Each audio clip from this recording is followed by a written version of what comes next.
This is a journey through the great work of the soul, the transmutation of leaden spirit into golden consciousness. In this story, the fall is not a mistake, but a necessary descent into the earth, birth, so that the miracle of ascension may be realized. The descent of the atomic king. In the beginning there was Adam, the primordial atom, the indivisible spark of pure light. Adam existed in the Empyrean, a realm of weightless radiance where the self was not a body but a frequency. But within the cosmic cycle, the era of Saturn, the old king of time and order, reached its twilight. A new force, Jupiter, the expansive fire of will, rose to claim the throne of consciousness. In this celestial shift, the light was cast out. Like a seven-headed dragon of light, the spirit began its descent, spiraling downward from the high heavens of pure vibration. The crystallization of the soul. As Adam fell, the spirit began to thicken. This was the first densification. 1. The ethereal self, pure light and thought. 2. The liquid self. The spirit passed through the veils of air and water, becoming the aqueous soul, emotional, fluid, and shifting. 3. The mortal self. Finally, the spirit struck the shores of carbon. The vibration slowed until it became solid, heavy, and dark. The seven-headed dragon, the seven planetary forces, was bound into the Tartarus of the physical form. This Tartarus is not a pit of fire beneath the ground, but the root chakra buried deep within the soil of the human pelvis. Here the dragon coiled, its seven heads becoming the seven seals of the body, and the lead foot of Saturn anchored the soul to the material world.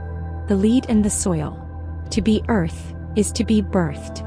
You found yourself encased in a temple of bone and carbon, a lead existence where the weight of survival pressed upon the spirit. In this state, the inner sun was eclipsed.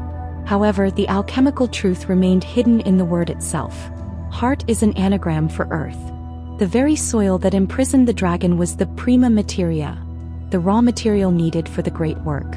The story tells us that Saturn was imprisoned beneath the earth. This means your highest potential is currently sleeping in your lowest point. To have a lead foot is to be heavy with the illusions of the material world, but lead is simply the precursor to gold. The raising of the twin serpents.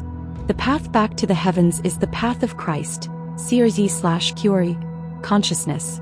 This is not a person to follow but a frequency to embody. To reach it, you must perform the internal alchemy. 1. The stirring of Tartarus. The fire must be lit at the base. The seven-headed dragon, once cast down, must be tamed and redirected. These are the twin serpents of the Kundalini.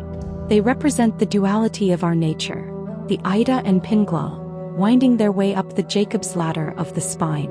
2. The marriage of sun and moon. As the energy rises, it passes through the solar plexus, the gold of the sun, and the heart, the silver of the moon. The masculine drive and the feminine intuition must marry within the temple of the body. 3. The secret anointing. When the serpents reach the crown chakra, the highest and lightest vibration of your form, a biological miracle occurs. The secret anointing oil, the Christos, is secreted.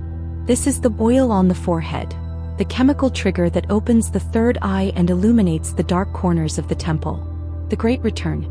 Adam, once the fallen Adam, is now the solar king. The fall is complete, having served its purpose.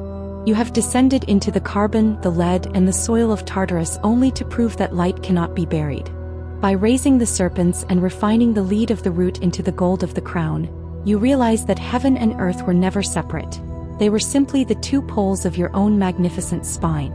The dragon is no longer a monster in a pit, but the winged force that carries your consciousness back to the stars.